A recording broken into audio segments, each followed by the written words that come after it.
Hi guys, how's everyone doing? I'm Dr. Hans Bayer, here at the Tattoo Clinic Achromatic in Freiburg, Germany, and this is the third of our webinar series that we'll be doing about the treatment with the PicoStar from Asclepion, the most advanced pico laser out there. The PicoStar is working with 300 picoseconds and a maximum output of 2.6 gigawatt.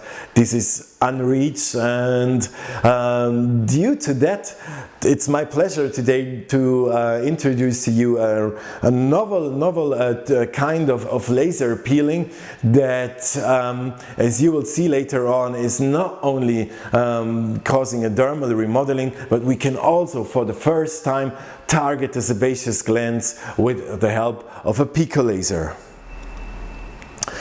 If we look into the history of peeling, the history of laser peeling, I find it always interesting to look back into the medical history. And the history of peeling itself is the first records that we know are from ancient Egypt. And notorious Princess Cleopatra has always been taking baths in sour milk and therefore using the lactic acid within the sour milk to get a tightening and remodeling of her skin. And the first papyrus that describes this are the Ebers papyrus from 1515 before Christ.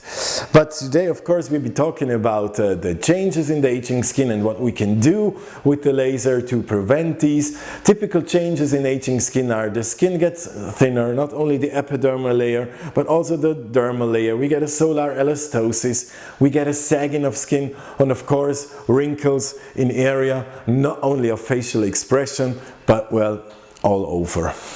Loss of subcutaneous fat and loss of bony structures, of course, as well, but these are points that we cannot reach with the laser treatment. We will be covering these in hopefully another webinar. So if we're talking about the history of laser peeling, I took this picture from the publication from Dieter Manstein and Rox Anderson when they first described the fractional photothermolysis. I would say laser peeling can be strongly subdivided into three groups. We have the ablative resurfacing, we have the non-ablative resurfacing, and the fractional resurfacing.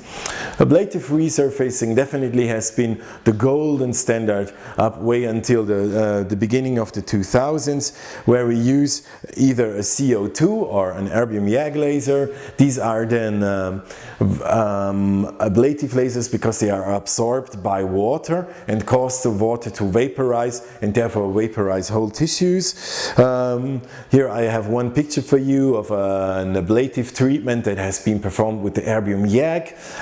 You see the periorbital wrinkles, some real nice results. What I like about the erbium YAG is that it's got this high security profile. You almost can't go wrong with the erbium YAG, which makes it so safe and easy in the application.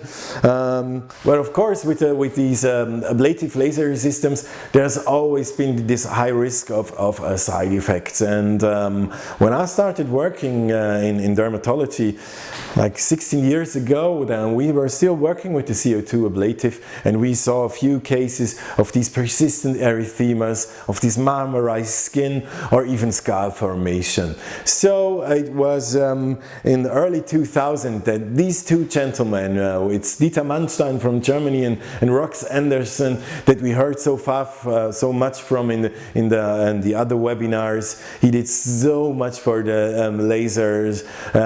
These two had this perfect idea that they said, hey, instead of doing a regular ablative therapy where we remove the whole epidermal layer and cause some serious heat damage to the dermal layer and have this high chance of side effects, why not do a fractional treatment? Meaning that we are using on a small area, we use a whole array of microscopic small defects, ablative zones in the skin, and so do a fractional ablative treatment. As you can see in the picture, it's the ablation fractionated, and therefore, of course, we could reduce the downtime and also reduce the side effects. But of course it's not as powerful as a full resurfacing. The downside on all these treatments was that it was still not easy to treat Asian skin, darker skin types, because of the side effects. Then the non-ablative skin resurfacing like IPL or with neodymium YAG came into the game. Like with IPL, it's like that. We use a laser system, as you can see in this animation, and it's a broad array of light rays. So it's not like in the laser, a single wavelength. No, it's a broad array. Then we target different chromophores like melanin, like hemoglobin, also causing resurfacing or remodeling is the better term, a remodeling of the skin. But again, in Asian skin they were not so good to use because of a high risk of post-inflammatory hyperpigmentations and limited efficacy overall in patients. So the game changer was when this non-ablative fractional Pico laser peeling was described for the first time. The few studies that are out there, they all been working with Asian patients, so a group of patients that is prone to complications like the hyperpigmentations, as I mentioned before. And the use of these lasers has been described in laceration scars, but quite a lot as well also in acne scars. The technique that's behind it is that you use a large handpiece. It's somewhere between 8, and we will be getting one for the PicoStar with a diameter of 12 millimeters. And then with that laser we cause a laser-induced optical breakdown within the skin. What is this laser-induced optical breakdown? Let's have a look at this histological slide. And you see these vacuoles not only in the dermal layer, but if you watch closely you also can see a few in the epidermal layer as a sign of the Pico laser causing these dermal damage zones, like compared to the fractional laser, but without harming the superficial epidermis. So that's the laser-induced optical breakdown. And let's have a look at some patients that have been treated, especially with atrophic acne scars. Each of these patients received 3 treatments. I think the results are outstanding with the dermal remodeling that has been caused with the optical breakdown, and how the skin quality improved, and patients not only said that their scars got better, but also the overall skin quality, the skin tightness, and also the coloration of skin. And last, before we get to the treatment, is the last advancement that was then performed was, as you all know, the Hollywood peel. What is the Hollywood peel? We take a carbonated paste, put it on the skin, and do then our laser peeling treatment. The thoughts behind of that is that we get an additional heating, therefore an additional dermal remodeling, but also the idea was that the black color will dissolve into the sebaceous gland, and therefore also attack the sebaceous gland, reduce the sebum, and therefore cause a quicker or an additional effect in reducing the sebum. And what we've done then was that we thought, why not try this with our PicoStar, because it has such a quick laser beam with 300 picosections, high output. Maybe we can do this without even having to use the carbonated cream. And in our next live treatment I will show you how this is done. See you in a few. Hi everyone, welcome back. As I just said before, with these laser peelings, the first studies that were performed were always with these fractionated handpieces with a large diameter. The carbon peeling, that can also be done with a regular system, but of course also with the Pico system. What makes the laser peeling with the PicoStar so outstanding and special is that we are using the regular handpiece and not a fractionated handpiece. We take our regular handpiece, the 5mm spot size, and as you will see, we're not only causing this dermal remodeling that you see as a a light reddish discoloration of the skin, but we can also target the sebum and we don't need a black paste for it. The mechanism of action I will get into later. First we will be doing the treatment. First let's take a look at the glance at the parameters that we're using. We're using the 5mm spot size, 1064, 1.5 joule and 10 hertz. So it's really high energy that we're using. And as you will see in the treatment, it's like really selectively absorbed, causing like these small, almost like tiny explosions on the skin, causing the sebum to evaporate and initiating the dermal remodeling. Our model is again Ella, and we have been doing the lentiginous with Ella before, and that's another great feature for me with the laser peel. We're doing it the second time now, and we've always done it in combination that we first treat the solar, the sunspots, and then immediately do the laser peeling, and it's always been 100% safe. And as you can see in my previous videos, it's also safe in darker skin types, like skin type 4, 5, 6 even. So that's really the big thing about the laser peel. We have two actions of mechanism of action, and it's really safe to use in different skin types. Of course, we always have to use a disinfection for the skin.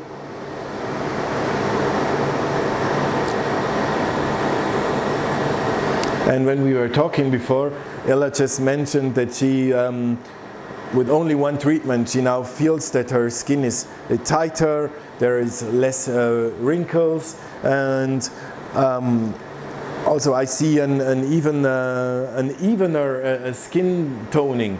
There's no more those many solar lentiginous or reddish discoloration. The skin tone is way evener. Okay. Let's start treatment. I'm always using a cooling, but maybe not set it at the highest level. Just put it a bit down to a 3. We got the parameters, the laser is ready. Are you ready, Ella? Ready to go? Use a slightly defocused mode of the handpiece. Slightly defocused. Okay, we'll start. And then we in a crisscross pattern.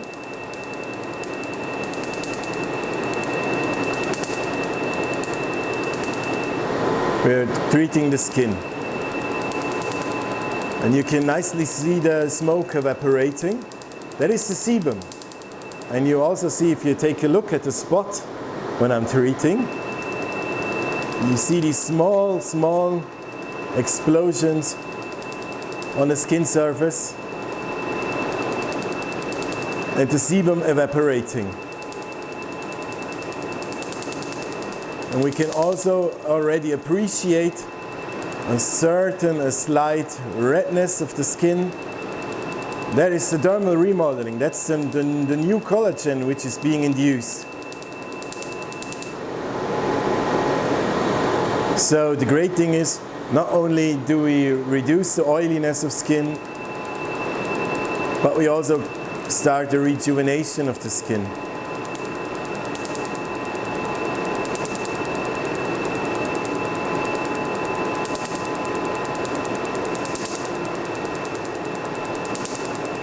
One of the questions that I was asked was how many treatments one should perform. Well, in the studies that were published with fractionated Pico handpieces, there were always 3 treatments being performed. I mean, you cannot over-treat the skin, but I also recommend 3 up to 5 treatments. Great advantage also is there's literally no downtime. The skin is like reddish for maximum 2 days. I've never seen it longer. And there's no desquamation, no peeling of skin.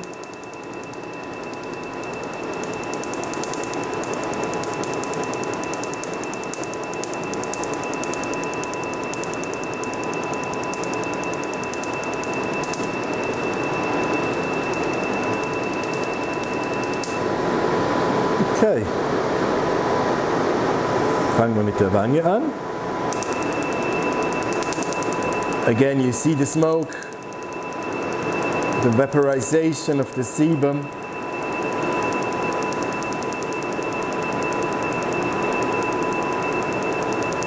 As with the tooth, the same. I'm using an anesthetic cream before the treatment, making it way more comfortable for the patient.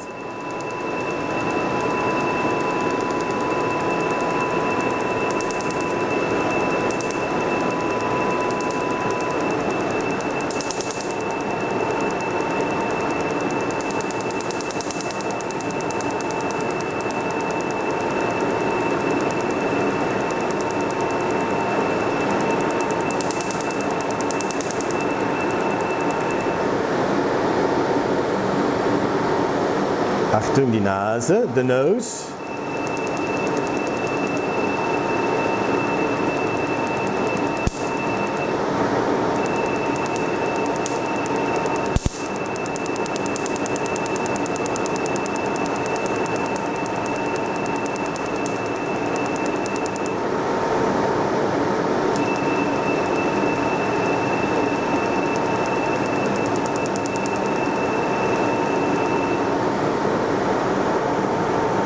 Super.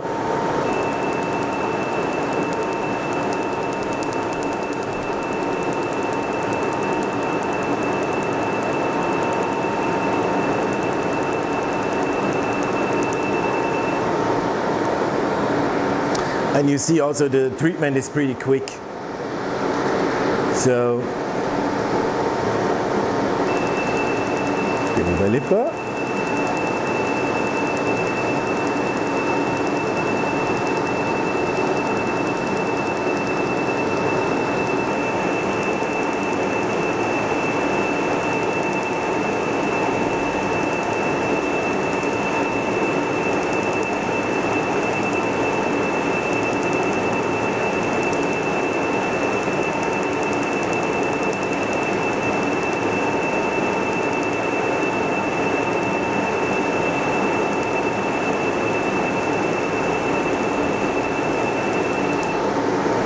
All right.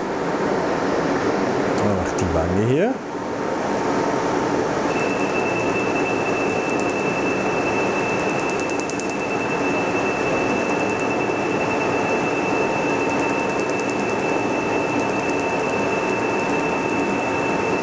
Again, you see the smoke is always the sebum, which is being vaporized.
Sehr gut. Ich glaube, wir haben es. That's it. You can see the immediate redness, of course, due to the dermal remodeling that's being initialized. And of course, the dermal remodeling takes time, up to 6 months, but we also see an immediate initial redness, skin tightening, and of course, reduction of the sebum. Okay, thank you. Hi guys, welcome back. I think as you could see, it's like really fascinating, the laser peeling, as you see the smoke of the vaporizing sebum and how secure it is. You can do a combination treatment of treating the lentiginous first and after that doing the laser peeling, or even in a patient with a skin type 5, I did 1 week, I did the laser epilation 1 week later I did the laser peeling, no problems there. And the results are really nice. This is after one treatment with the patient in the follow-up, and you see this immediate shrinking of the pores that this patient had, and especially these pores, they're of a big cosmetic concern to many patients, as we know, and with the laser peel, really you can help the patient with the pore size, with the sebum production, and also give them an additional skin tightening. So how does it work? I think everybody saw that it does work, and one interesting thing that I found is we take a look at the absorption curve of water and fatty acids, and we see this high peak at 1200 nanometers with 1064 with the PicoStar. We're pretty close to that. I know I'm not at the max, but we get a nice absorption in fatty acids and water and fat itself. So I think that's shows us that this helps us to target the sebum, plus the ultra short beam with the high energy helps us. And of course the dermal remodeling with the laser induced optical breakdown with the vacuoles that you see in the dermal layer. So in contrast to other methods of laser peeling, we have here two distinct mechanisms of action: the laser sebum vaporization and the laser induced optical breakdown. So let me thank you again for your attention. As always, I think the PicoStar is the gold standard out there. There's no better laser out there actual to treat tattoos, pigmentary lesions, and also the laser peeling for me is the hottest thing that's out there right now, because it really, with the targeting the sebum, it's a highly interesting target for me. Use the cooling device, do aftercare, do take care of your patients. Please do hit us up on Facebook or Achromatic. Visit our website. You have my email address. Ask us questions whenever. If you're interested in visiting our seminars, we're doing quite a lot of them, because I think it's important to share the knowledge and to optimize the treatment for our patients. And thank you very much for your attention, and hopefully on the next webinar again. Bye guys.